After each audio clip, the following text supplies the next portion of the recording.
Kisah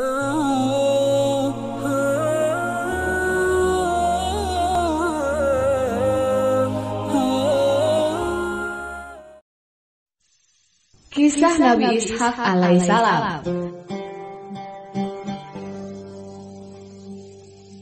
Nabi Ibrahim memiliki dua orang putra. Putra pertamanya bernama Ismail. Ia lahir dari istri kedua Nabi Ibrahim alaihissalam yang bernama Siti Hajar. Putra keduanya yang bernama Ishak lahir dari istri pertama yang bernama Siti Sarah.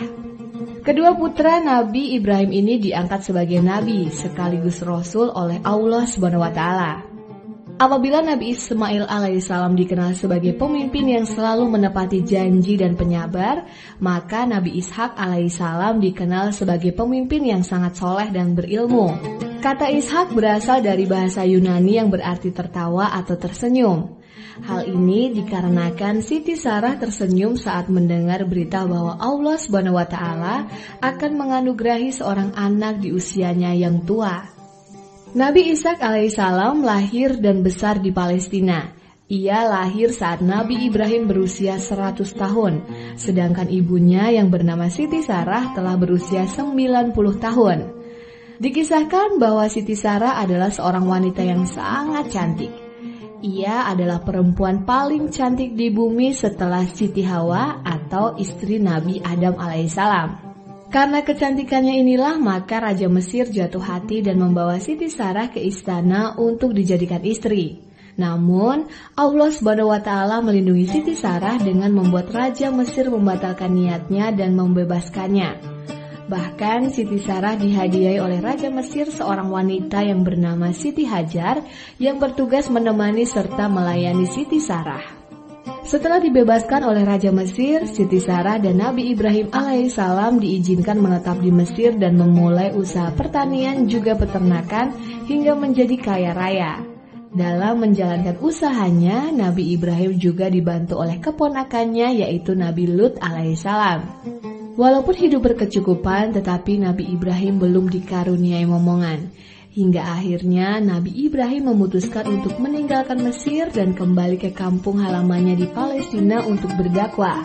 Sedangkan Nabi Lut beserta keluarganya memutuskan untuk hijrah ke Yordania dan bermukim di kota Sodom.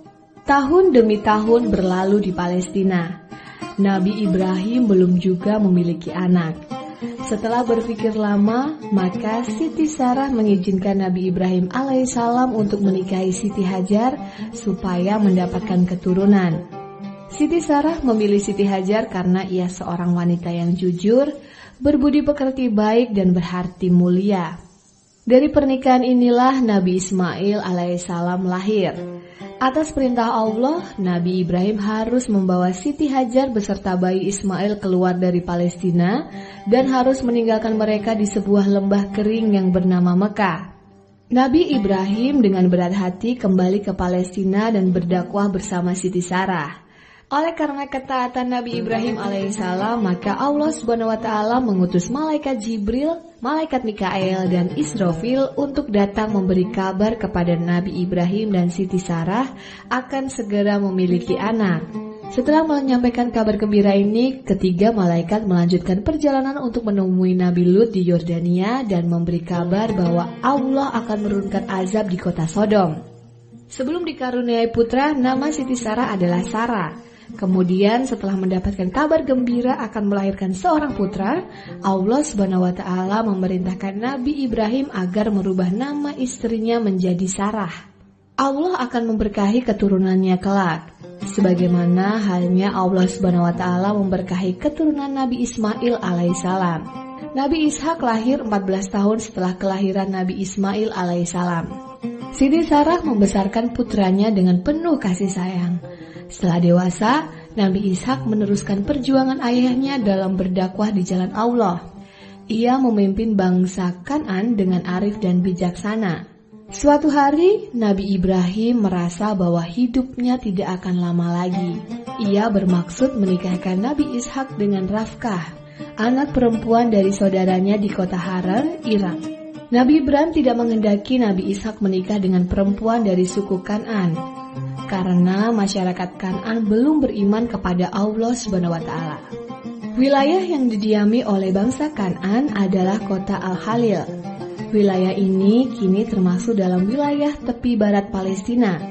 Kota ini kerap dikunjungi oleh umat Islam, Kristen, dan Yahudi karena di sana terdapat makam 3 nabi penting, yaitu makam Nabi Ibrahim alaihissalam, makam Nabi Ishak alaihissalam, dan makam Nabi Yakub alaihissalam. Nabi Ishak alaihissalam menikah dengan Rafqah binti Batu'il bin Nahur. Mereka lama tidak dikaruniai anak. Nabi Ishak tidak lelah berdoa agar Allah berkenan memberikan keturunan sebagai penerus dakwah menegakkan agama Allah. Setelah bertahun-tahun memohon, akhirnya doa Nabi Ishak terkabul. Allah mengaruniai putra kembar. Anak yang lahir pertama diberi nama Is, yang berarti awal, sementara anak yang lahir kedua diberi nama Yakub. Keturunan Nabi Ishak alaihissalam banyak yang diangkat menjadi nabi dan rasul. Di dalam Al-Quran, keturunan Nabi Ishak disebut dengan istilah Al-Asbat, yang berarti Bani Israel. Putra Nabi Ishak yang bernama Is menurunkan Nabi Ayub alaihissalam dan Nabi Zulkifli alaihissalam. Is menikah dengan putri Nabi Ismail yang bernama Nasmah. Dari pernikahan ini, kelak lahir Rum dan Yunan. Mereka disebut Bani Asfar. Asfar diambil dari kata sufrah yang artinya kuning, lantaran ada tanda kuning di tubuh Is bin Ishak. Kemudian dari putranya yang lain, Nabi Yakub, terakhir Nabi Yusuf alaihissalam.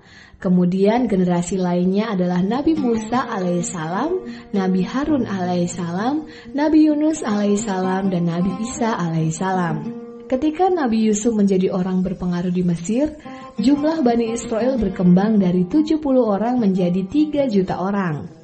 Di antara mereka terdapat ratusan ribu orang keturunan Yahudi yang rata-rata berotak cerdas. Tetapi sebagian besar memiliki watak buruk seperti kikir, sombong, suka harta dunia, selalu ingin menguasai bangsa lain, dan juga kejam. Abu Dzar meriwayatkan Rasulullah Shallallahu Alaihi Wasallam menjelaskan bahwa masjid yang pertama kali dibangun di muka bumi adalah Masjid Al-Haram di Mekah pada zaman Nabi Ibrahim dan Nabi Ismail.